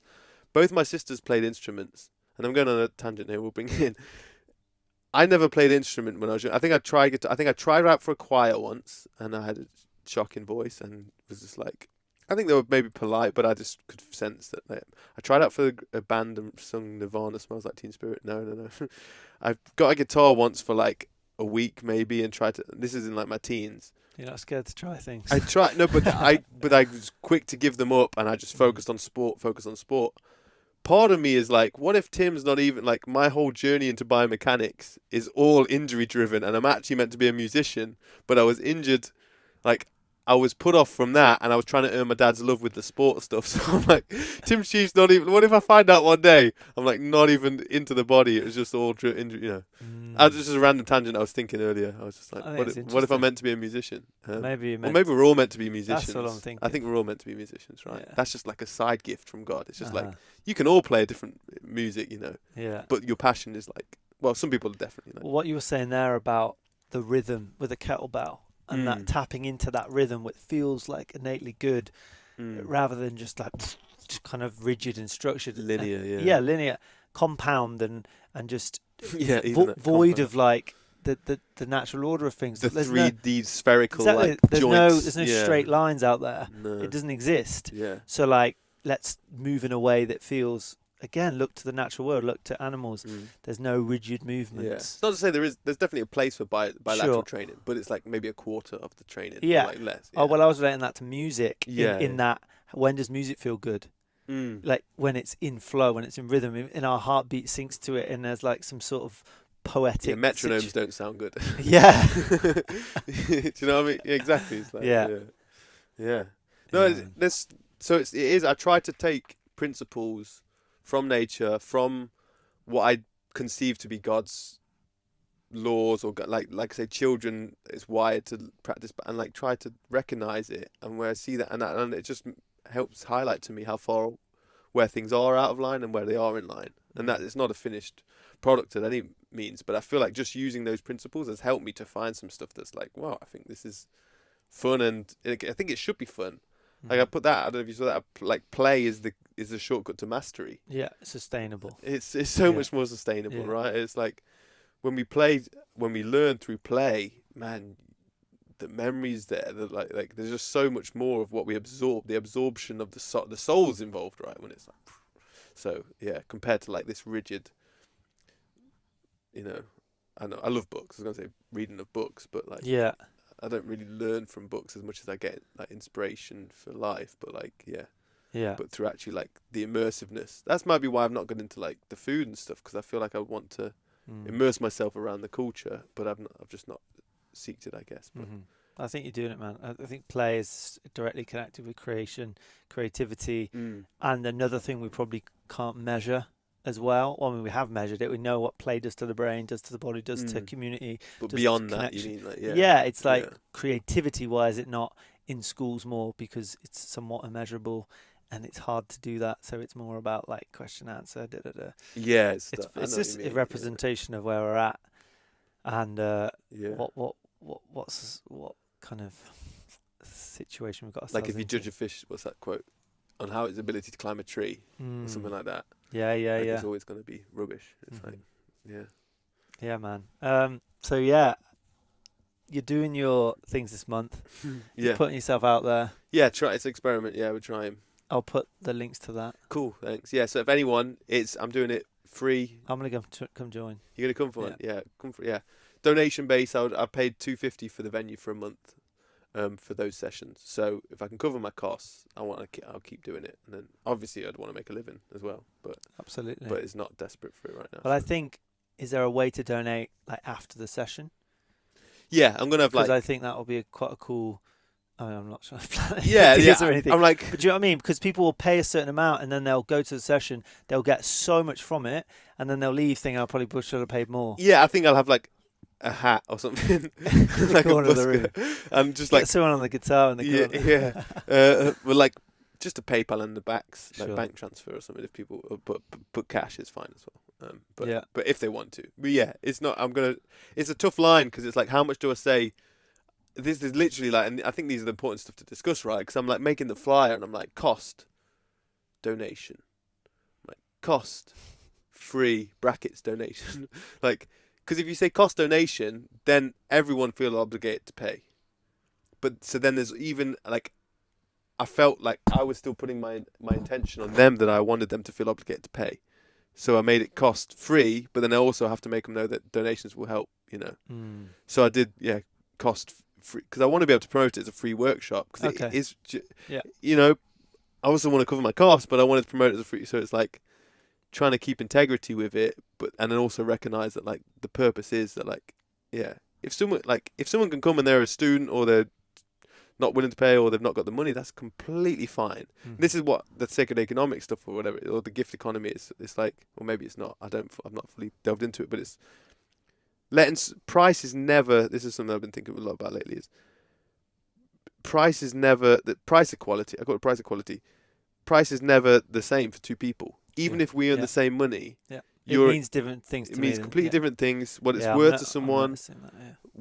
What your cost of living is to my cost of living, even if we earn the same money.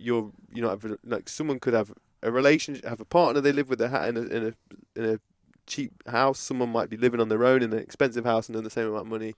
What the value they get out of it. So cost is never equal to two people. So it's letting the consumer dictate the cost, but also it's you putting yourself out on a ledge, because when we're not educated, if this isn't a common thing in society, people start to question it, right? It's like, what is he hiding? Why is he doing it for free? It's not worth it. If something's free, it's not worth. People really have a feeling that something's free. I put on some free stuff and no one. 12 people signed up, no one showed up. That's yes. So here's a question, right? They need skin in the game. Skin in the game. It's the exchange. No, but that's us meeting there. It's true. There's God gave us everything for free, and it's just on, And so we're somewhat playing the game. It doesn't mean that it's not worth it.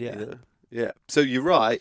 It's interesting. But that's also for you. So how did you feel like when no one showed up? Well, I've had to rewrite this story with money. Money's this. So that was a chance for you to feel something then. Yeah, I definitely did. I definitely did. But it's like my own worth. Like, this is worth. It was the exchange is money. Did it matter to you? Like, if one person showed up, I want people on the dance floor. I want people there. I don't care how they get there. I want people there. It's like the men's work with the retreats. And I'm facing similar situations, because I would love to charge you one amount and someone else another amount based on what they earn, what they get. For sure, but it's complex. So a sliding scale is what I'm introducing. So there's like, this is the minimum, this is the maximum, and anywhere in between is okay. Pay what you feel. That's a way to do it. But also, like, there is an energy for me around doing things and saying it's free. I have a story around no one will value it, and there needs to be some exchange of some monetary. That's what, when I say this to people, that's what everyone comes back to me with. Yeah. And I think that is a common injury with us. And it's not to say it's not true that most people see it that way. That doesn't mean that it's not valuable as fuck. And that if you like back it and enough people, like, well, it depends where you're at. Yeah. If it's true, because if people know you and know of you already, if they're coming into you straight away, they might have their preconceptions of what that means. But if they know, like, do you know what I mean? Like, I know, listen to this podcast, and then you'll know why it's free and know that you're going to get value. Well, that's what I was going to say. It's the chance to educate people. Then I've got one of my friend Anna, who lives in Brighton. She was on Divine Truth and actually emailed me about it prior. But there's a few people in the UK that are into Divine Truth, and she owns a vegan sushi restaurant in Brighton. I think they've got 2 of them now. And she does pay what you feel at a restaurant. Yeah. And she had it open scale to 0. Yeah. Like what an inspiration that was. Yeah. But people would come in, they'd buy 3 sushi rolls, give her £3, and they're worth like 7-8 quid each, or 10 maybe. So she had a question herself, and she's now put a lower cap on it. So people can't completely take the piss, and at least covers her cost. But she did put it on the wall. She had a big thing. It said, "This is how much it costs. This is what we suggest people," because they have a suggested price. I think 50% of people 25% of people paid suggested price. 25% of people paid over the suggested price, and 50% of people paid under the suggested price.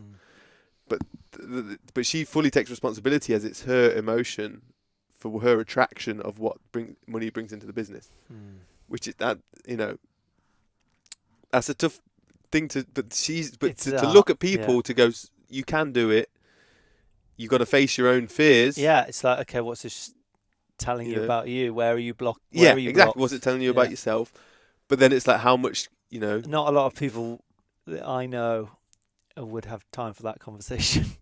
Yeah, it's hard because we've very got injuries around money, and our fear of scarcity, our lack of confidence in abundance, and it's very much promoted in our faces. But some of us are going to have to be the ones to crack it and experiment. And I feel that's what you're going to learn a lot from just doing it this way. Yeah, and there'll be some things that don't work and some things that do. So just refining.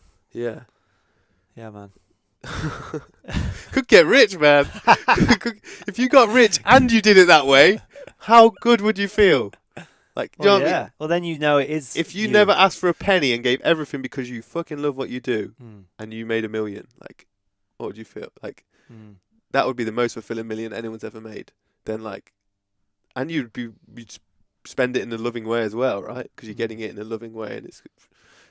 I think that's the power of gift economy. Haven't Patagonia done this recently? They did something. They sold put everything to charity. Shares to charity. Yeah. Is that what it is? Yes, he did something huge. Yeah, Yvonne Chenu or something. His name is. Yeah, I didn't fully follow it, but yeah, something signed to the earth. They said, but then all the skeptic in me was like, well, something's not. Well, all the leftists said it was his getting out of tax. Yeah, dodging tax, which someone's always going to. I believe it. Like.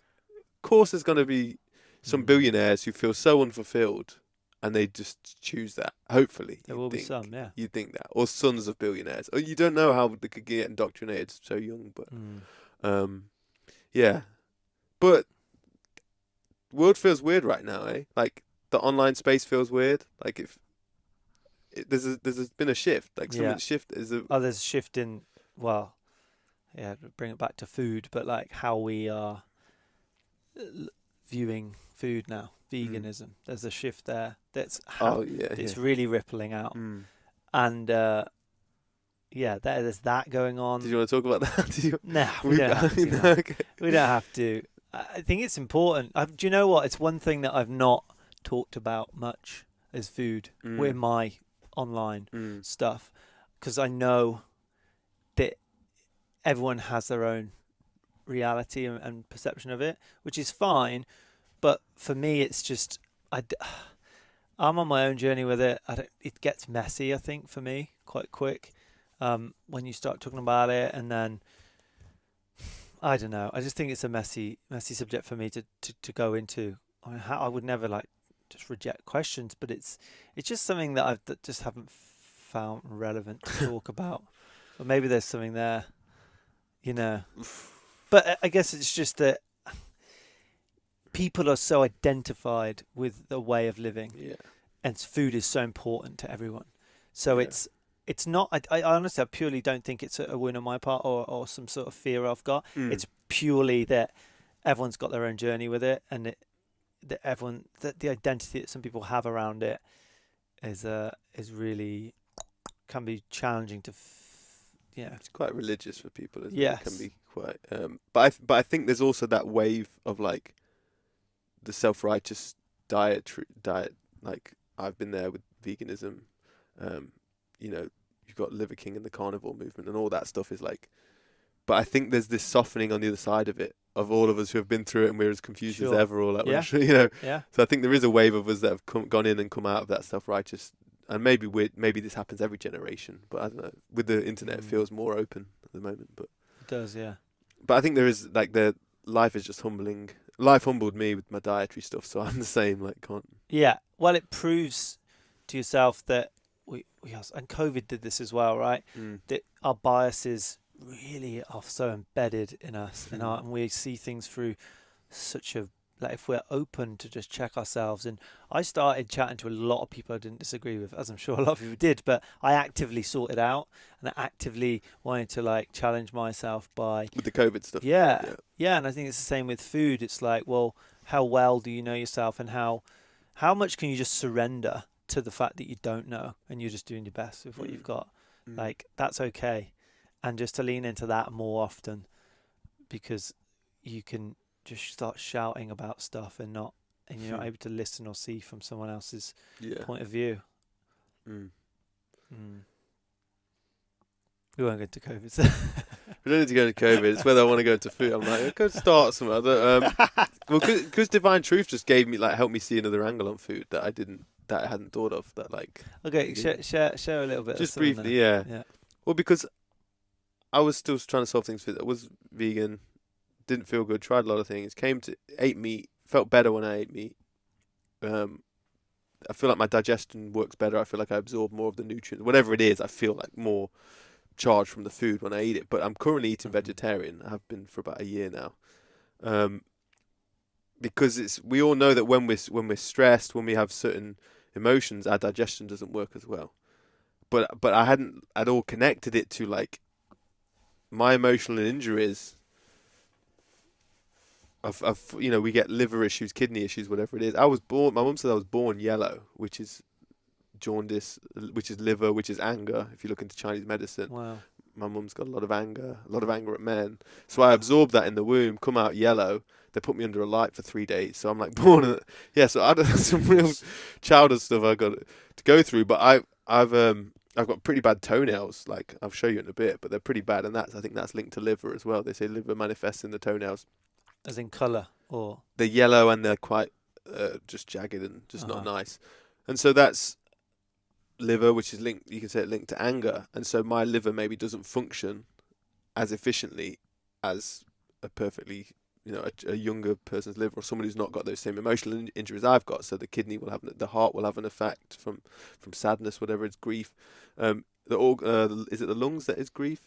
But the Chinese medicines they've mapped it pretty well. I think I concede to what they've shared with the organs and what emotions they're each linked to, and so that side of it is like, so I've got these emotions that I've not processed yet that I need to work through, that the law of attraction could help me to get to, but it's affecting my digestion. When I eat meat, I feel like I digest them better, so maybe the more I am able to align with love, the more I'm able to process my negative emotions, and I'm able to feel more loving and be more loving and all that stuff, my organs will align with a diet that is maybe more loving. So I could eat a vegan diet and not feel as much suffering. And so then the choice becomes for me now is like, do I eat that diet anyway because it's a more loving thing to do and just feel the discomfort of that I felt with that diet, with my joints, whatever it is, or do I eat the meat and just neglect that. And so that's like,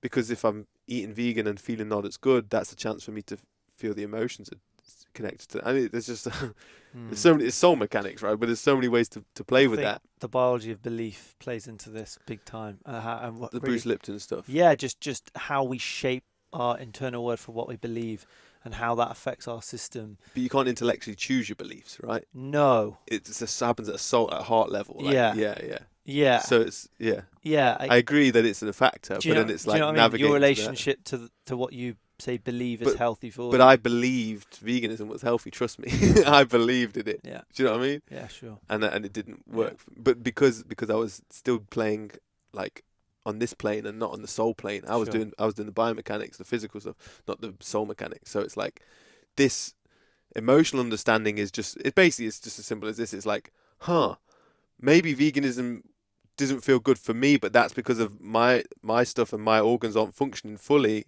The way to make them function better is to deal with the emotions connected to them. Then it can function better. Then I can align and I can thrive better on that diet. But then it's just the chicken and the egg. Which way round do I want to do it? You know. And but that's why I'm not like preaching veganism. But I do now at the moment believe like that is a more loving thing to do. Like I don't want to kill it. I don't want to kill a cow. I couldn't kill a cow. But when I believed that humans were meant to, I just thought that's not my role. That's not my responsibility. And I feel healthier. Therefore, because I feel healthier. So I had that belief, like, it's how you want to look at it. I believe I feel better when I eat meat, so therefore humans are meant to eat meat. But it might have just been that diet was more of a crutch to the state of the insides of me. Yeah. You know? Yeah. It really does depend on what else you're doing. You know, like, don't kill that or like participate in the slaughtering of certain animals. But then what? Okay, you've made the choice. But I could eat fish easier. Like I didn't feel as bad for the fish. But then now I'm in a place where I'm like, I don't want to do any of it. I don't want to feel shitty. I want to feel But I always come back to like the health of the planet is really only equivalent to the health of us. Like, you know, like there is some, like if we're not feeling, like there is no one diet. Like it really just depends on so many different factors. So just saying that, I feel if we're not in full like health, and it's not even a state you can arrive in, right? It's just a constant kind of toing and froing. I only know balance as I swing past it. I like that quote. There you go. There's another one. We're not. Well, it's not quotes. We're never balanced. We're never balanced. We're balancing. Yeah. Okay. Yeah. Nice. But it's. Yeah, so that's health. Like, how's it so interesting? I always thought it's like, he died at 46. He was a healthy person. No, there's not. You can't be healthy. It's like a state. Yeah. You go on holiday and you do all the crazy stuff you do, and you come back and you can get sick. Yes, because you weren't. You know, that you. It's clear. Yeah. Yeah. But I guess back to the point. The health of us, like, ultimately, we want to live in a healthy world, and if we're not thriving within it, then that's just like the same in a way. We're kind of trying to look after the planet, but if you're suffering because of that, it's not like there's an imbalance there.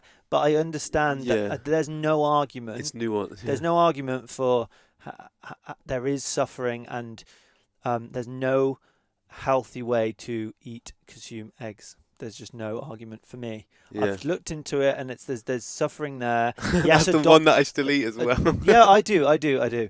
Yeah, it's interesting though, and I'm happy to be kind of a hypocrite eating eggs, knowing that I want to be some sort of spoken active person doing, I guess, this kind of work and speaking about it. But there is no adopt the hens, cool. But at some point, there's going to be, okay, we need some more hens. Or when you're taking those eggs away, okay, they're going to lay it again because you've took them away. It's like there's mismatch there. It's not in alignment, really.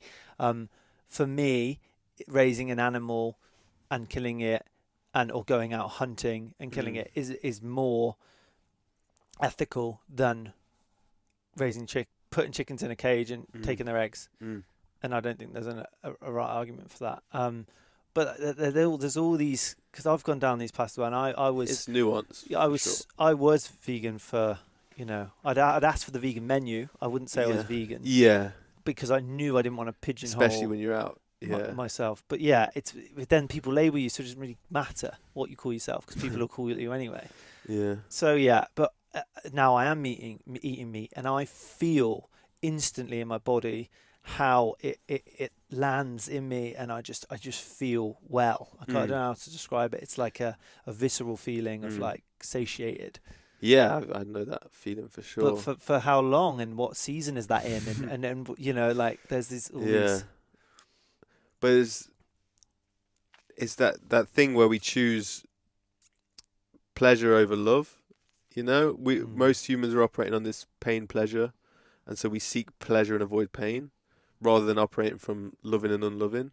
And sometimes, and I know it might seem like short term to be suffering, but like the loving choice might make you feel less comfortable, but it might be the more loving thing to do. And in the long run, you get clarity on that. You know, I only think you can do that if you are growing your own food.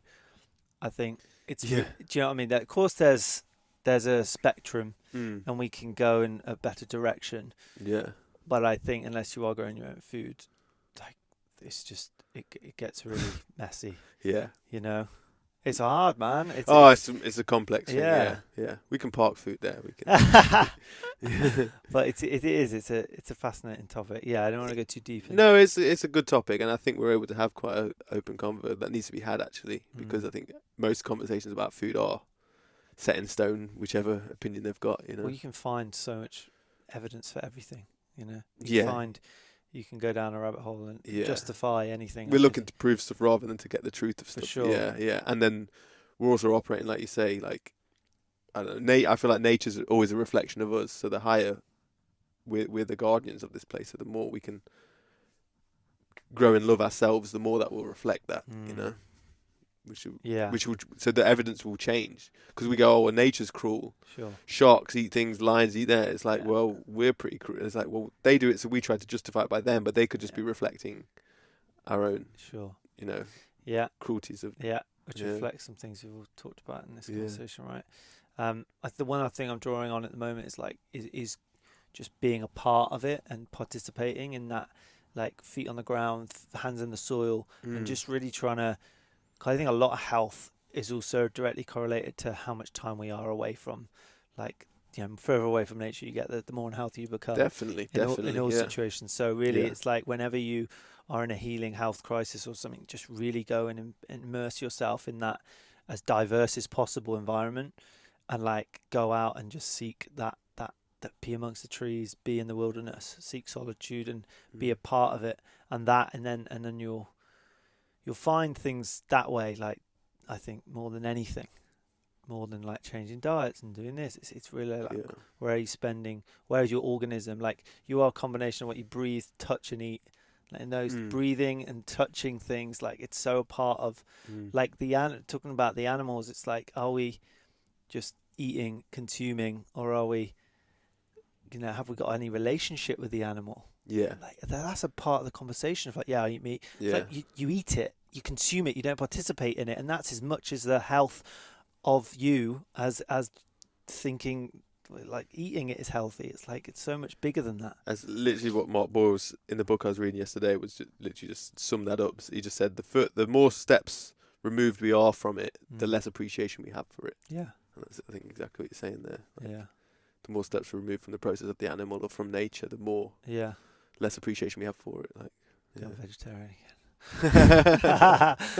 Madness. All right, beautiful, man. Thanks for the extended pod. No worries, man. Thanks for having me on. It's been a pleasure. I think now we can go. Although we wouldn't talk about anything we wouldn't talk about here, but we go carry on the conversation out there. Yeah, absolutely, man. Amazing.